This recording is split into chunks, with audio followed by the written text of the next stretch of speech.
Aunque parezca increíble, ha pasado una década desde la locura mental en la que Christopher Nolan nos metió en un mundo onírico lleno de capas de historias paralelas, realidades distorsionadas y una confusión final magistral.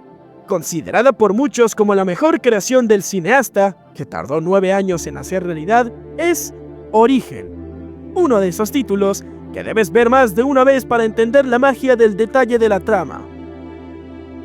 En una entrevista, Christopher Nolan contaba que, aunque Origen pueda parecer un robo de ciencia ficción, en el trasfondo es una oda a la realización de películas, y es que el papel que desempeña cada personaje se asemeja a los involucrados en la producción de una película.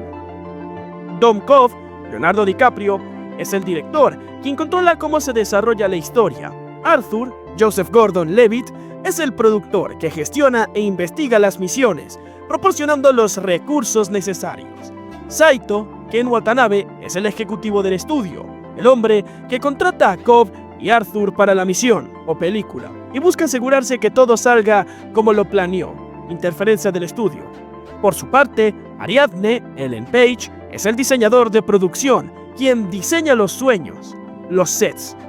Eames, Tom Hardy, es el actor, y Robert Fisher, Cillian Murphy, es el público, un espectador de los sueños que Cobb y compañía crean. El 3D quizás haya perdido algo de fuelle, pero en el 2010, cuando llegó Origen, estaba en su pleno apogeo. Sin embargo, a pesar de que la cinta contaba con un gran presupuesto e increíbles secuencias de acción y efectos visuales, según el director de fotografía Wally Pfister, Christopher Nolan se negó a filmar la película en 3D, pues distraería al público de lo que realmente pretendía enamorar, la experiencia narrativa. Mal, la esposa fallecida de Dom que lo persigue constantemente, fue interpretada por Marion Cotillard. Sin embargo, estuvimos cerca de ver el reencuentro de Leo con Kate Winslet, la pareja de Titanic. El equipo la quería, pero fue la actriz quien rechazó el papel porque no se veía en el personaje. En el primer acto de la película, cuando Cobb visita a su suegro, el profesor Stephen Miles, Michael Caine, mientras todavía es buscado por sospechoso de la muerte de su esposa, este le pregunta si es seguro para él estar en los Estados Unidos. Cobb responde: la extradición entre Francia y Estados Unidos es una pesadilla burocrática. Esta frase no nace de la nada, sino que es una referencia a otra gran historia protagonizada por DiCaprio, Atrápame si puedes. Y es que el estafador, tanto en la película como en la vida real, terminó siendo capturado en Francia y extraditado a los Estados Unidos. Vamos, que Cobb sabía de lo que hablaba. Una vez conocida la canción central de la película, resulta interesante recordar que la actriz escogida para dar vida a Mal, tras que Kate Winslet dijera que no, fue Marion Cotillard, quien había encarnado a la cantante francesa en La Vie en Rose y ganó un Oscar por ello. A simple vista se podría entender que Nolan le escogió a la actriz por este papel, pero todo lo contrario, Nolan no se había enterado de esta información. Es más, cuando lo hizo, quiso cambiar la BSO para evitar precisamente esta especulación. Fue el compositor Hans Zimmer quien le convenció para mantener la canción. Lo de la familia es algo habitual en Hollywood, y sobre todo en Nolan. Su esposa Emma Thomas ha sido productora en prácticamente todas sus creaciones. Su hermano Jonathan Nolan coescribió algunas de ellas, no en este caso. Y su prima ha sido una fuente recurrente delante de las cámaras. Mientras que en Origen la vemos como la azafata que ayuda al equipo en el avión, en El Caballero Oscuro apareció como mucama y en Dunkirk apareció como enfermera. Cuando Tom Hardy fue elegido como Eames, el falso falsificador inglés que se une al equipo para ayudar a obtener la información de Fisher, asumió que había ganado el papel por alguna actuación previa que habría conquistado a Nolan. Así fue, solo que no por el título que él pensaba. Mientras que el actor estaba convencido de que fue su papel en Bronson lo que cautivó a Nolan, para el cineasta, la fuente de la elección fue Rock'n'Rolla.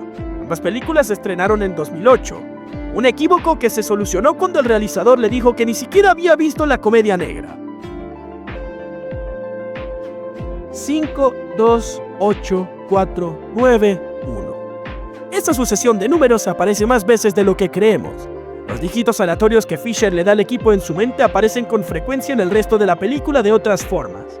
Por ejemplo, 528-491 es el número de teléfono que Eames, disfrazado de mujer rubia, le da a Fisher en el sueño del hotel. Una habitación que es la 528 sirve mientras Arthur planta los explosivos en la 491.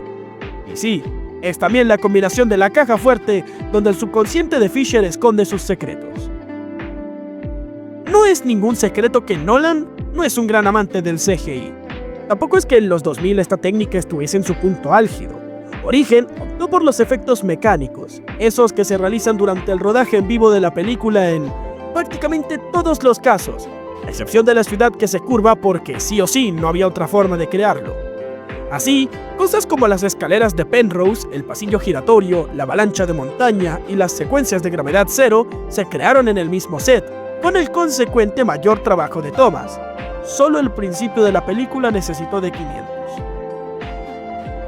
El agente 007, James Bond, ha influido en el género de acción durante casi 6 décadas, y Origen tampoco es una excepción. Resulta que la película de Bond favorita de Nolan es 007 al servicio de su majestad, en 1969, un título al que quiso homenajear introduciendo una referencia en Origen.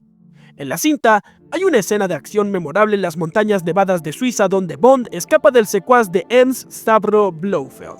Pues este momento sirvió de inspiración para el nevado tercer nivel del sueño, donde Cobb, Ariadne, Eames, Saito y Fisher se infiltran en el hospital fortificado.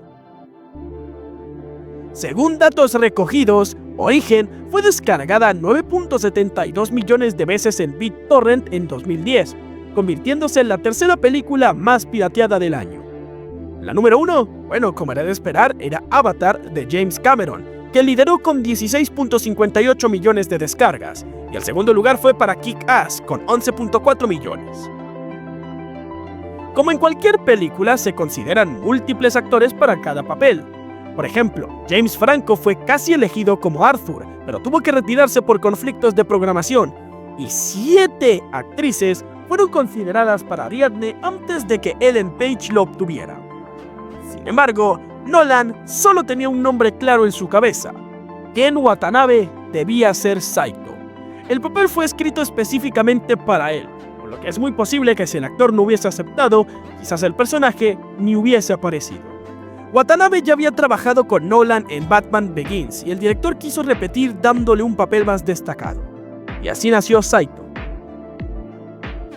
Hay una razón por la cual Arthur usa específicamente los elefantes como ejemplo para demostrar la evocación automáticamente de conceptos en la mente. Un libro, escrito por George Lakoff, Don't Think of an Elephant, es precisamente una joya que explica cómo los republicanos en sus discursos utilizan palabras para evocar estructuras mentales inconscientes en sus futuros votantes. Todos nos preguntamos, ¿consiguió el personaje de Leo DiCaprio volver a la realidad? La última vez que Nolan se pronunció de forma más o menos abierta sobre el final de Origen fue en un discurso que dio en la Universidad de Princeton en 2015, donde lo más importante que destacó sobre ello fue lo siguiente: la forma en la que acaba la película funcionó. Cobb, el personaje de Leonardo DiCaprio, se va con sus hijos. Él está en su propia realidad subjetiva. Ya no le importaba. Eso en sí mismo es un mensaje. Quizás todos los niveles de realidad son válidos.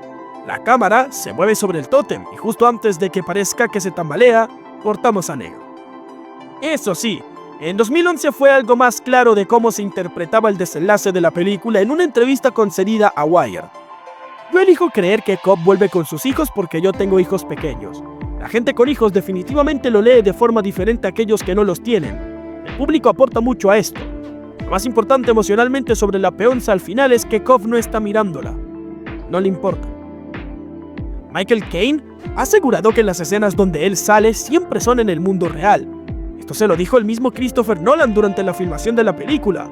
Esto fue porque él no entendía qué escenas eran un sueño y cuáles eran en la vida real, a lo que el director le responde: todas tus escenas son en la vida real. Así que esto nos da un poco de fe sobre que el personaje principal sí haya conseguido volver al mundo real después de todo. Esto ha sido todo por hoy. Recuerda suscribirte, activar la campana, darle like y revisar nuestro contenido. Comenta si te gustó nuestro video y no te pierdas el próximo.